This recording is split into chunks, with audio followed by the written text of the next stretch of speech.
Magandang araw sa inyo mga kabarya. Ito po ipapakita ko sa inyo. Papakita ko sa inyo ang mga unang pera ng Pilipinas. Magmula umpisa natin sa isang pera. Kung nakakita na kayo nito, tago nyo lang po.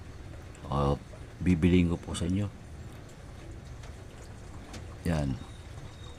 Isang pera ho yan. Yan ang unang pera natin.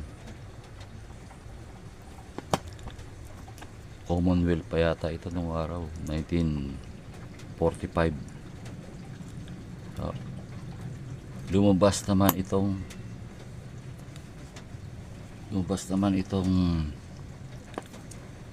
ito to, mga lapu-lapu. Plastic na yun. Plastic na yan. Sinusukli na lang sa atin yung sa pag nag-grocery tayo, yan, hindi na pinapansin ng mga yan. Hindi natin napapansin yan, yun. Sinusukli na lang. Minsan nga inaano na lang ng mga bata kung saan na lang nilalagay-lagay. Yan. Yan, lapu-lapu yan, yan. Mga hulil labas yan. Lapu-lapu. 1987 na lumabas. Yan o. Lapu-lapu. Isang pera yan. 1 cent. 1 cent.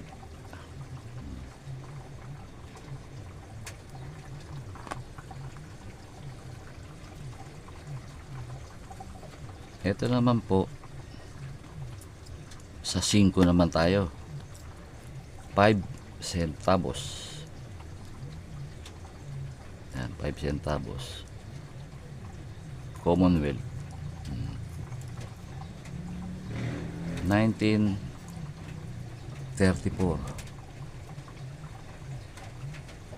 1934 yan.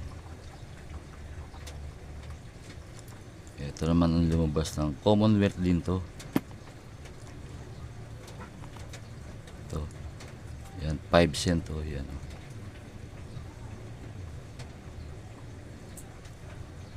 Yan. 1944. Diba? 1944 yan. Lumabas naman itong Melchora Aquino.